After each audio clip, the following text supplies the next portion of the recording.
किसी ने क्या खूब कहा है, जेब खाली हो मगर कभी मना करते नहीं देखा। मैंने अपने पिता के जैसा कोई अमीर इंसान नहीं देखा। नमस्कार मित्रों, हम माँ की ममता पर तो कितने गीत, कितनी पंक्तियाँ सुनते हैं, लेकिन पिता के प्रेम पर कितनों को याद है? हार्डली ही किसी को याद होगा।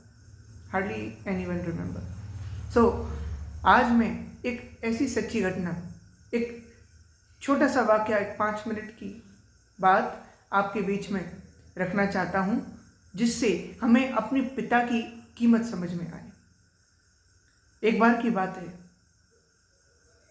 एक लड़का जो इंजीनियरिंग कर रहा था, उस लड़के को उसके पापा समझाते थे, बेटा तुम्हें मुझसे भी बड़ा बनना है, तुम्हें और काबिल बनना है, तुम पढ़ाई पर ध्यान दिया करो, तुम मन लगाया करो। लेकिन उस लड़के का बिल्कुल भी इन बातों में मन नहीं था। वो क्या करता था, वो बस अपने दोस्तों को देख करके और पापा से लड़ता रहता था कि देखो पापा वो तो कितनी महंगी महंगी गाड़ी लेकर और कैसे रौब जमाते हैं, और मैं अपना वही खटारा सा स्कूटर, पुराना सा स्कूटर लेकर के जाता हूँ, मेरी कितनी बेइज्जती होती है, आपको समझ में नहीं आता, आप समझते नहीं हो, मुझे एक नई बाइक चाहिए। ऐसी बातें करता और उस पर बहुत बहस करता रहता था। पापा समझाते थे लेकिन नहीं मानता था और वो बुरी संगत में पड़ गया था। तब एक दिन उसके मन में ये आया कि अब तो मैं अपना घर ही छोड़ के चला जाऊंगा। तो वो जब घर छोड़कर जा रहा था, उस समय उसके माता पिता तो बाहर कहीं गए हुए थे बाजार। तो वो निकलते निकलते देखता है कि उसके पापा पर्स भूल गए। तो वो उनका पर्स उठा करके और वहाँ से निकलने लगा और जल्दी जल्दी में पापा के जूते पहन गया।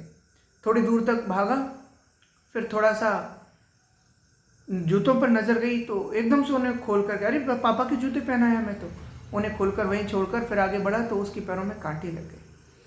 कांटा लगते ही उसको थोड़ा एहसास होने लगा कि अरे मैं भी क्या कर रहा हूँ, और फिर ध्यान आया, अरे मेरे पास तो पर्स है, मैं उसमें तो पैसे होंगे, तो मैं तो अस्पताल भी जा सकता हूँ, तो देखो तो सही कितने पैसे हैं पापा, अरे बहुत माल है उनके पास। ऐसी बातें सोच करके और पर्स जब खोलता है तो वो दंग रह गया, क्योंकि उस पर्स में एक 100 रुपये का नोट था बस, और कई सारे कागज रखे हुए थे। पहला कागज उसने उठाया, उसमें उधारी का नोट था, जो पिछले ही महीने उसके पापा ने उसे एक पढ़ाई के लिए लैपटॉप दिलाया था ना, ये उसका नोट था। और उसको एहसास हुआ कि कितने पैसे उन्होंने उधार लेकर उसे दिलाया। इसके बाद अगला पर्चा उसने उठाया कि उसकी किसी और ज़रूरत को पूरा करने के लिए उन्होंने फिर उधार लिया, और फिर आगे नोट देखे, कहीं बिजली का उन्होंने बिल भरा है तो कहीं और घर का कोई खर्चा भरा है। और ये सब देख करके वो देखता ही रह गया, सोचता रह गया, उसे कुछ एहसास होने लगा। और तभी उसके पर्स के आखिरी नोट पर जब उसकी नज़र गई तो उसने क्या देखा कि उसमें एक एडवर्टाइजमेंट दिया हुआ है। वो एडवर्टाइजमेंट है, अपना पुराना कोई भी वाहन, कोई भी गाड़ी बेचकर पैसे ले जाएं नई गाड़ी के लिए, कोई स्कीम थी उसमें। तो उसको पढ़ते ही उसको एहसास हो गया कि वो जो स्कूटर था, कितनी मेहनत से पापा ने उसे कमाया होगा, और उसको खरीद करके उसकी बचपन से लेकर अब तक की कितनी यादें उससे जुड़ी हुई थी। उसको स्कूल छोड़ने जाते थे, उसकी कितनी ज़रूरतें पूरी करते थे, ये सोच सोच कर उसे एहसास हो गया। फिर उसे ध्यान आया, अरे अभी तो वो वहीं गए होंगे, और तभी उसने उस पते को पढ़ा उस कागज़ में और भागा भागा गया। और भाग करके उसने देखा कि उसके पापा स्कूटर को बेचने की बात ही कर रहे थे दुकान वाले से।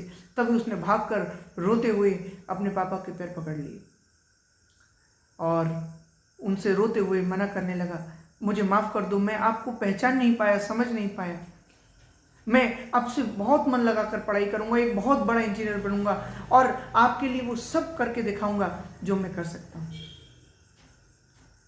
और पापा को गले से लगा लिया।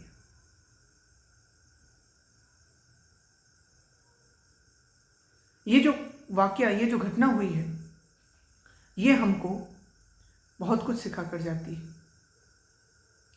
जिनके माता पिता नहीं होते उनसे पूछकर देखो उन पर क्या बीतती है। इस भयानक दुनिया में, इस स्वार्थ से भरी हुई दुनिया में वो जिंदगी जीने के लिए तक मोहताज हो जाते हैं, उन पर क्या बीतती होगी।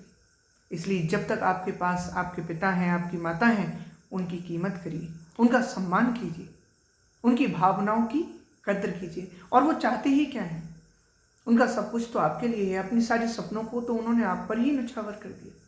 इसलिए हमको सोचना चाहिए, विचारना चाहिए, आखिर हमारे भगवान, हमारे आदर्श में हमको क्या सिखा कर गए हैं। भगवान श्री राम ने अपने पिता के एक बार कहने पर, वो भी उनके वचन के लिए, ना कि स्वयं के दिए वचन के लिए, राज्य को ठोकर मारकर 14 वर्षों का वनवास स्वीकार कर लिया था। पिता मना करते रह गए और वो चले गए। सोचिए भगवान हमको क्या सिखा रहे हैं। इस दृष्टांत के कारण ही हम कहते हैं कि राम बन गए तो राम भगवान बन गए। क्या कहने, इसलिए हमें शिक्षा लेनी चाहिए। क्या कहा किसी ने, एक पिता की आंखों में आंसू केवल 2 बार आते हैं, या तो किसी बेटी के विदा होने पर या किसी बेटे के मुख मोड़ने पर। इसलिए उनका सम्मान कीजिए और उनके लायक बनकर दिखाइए। जय श्री राम।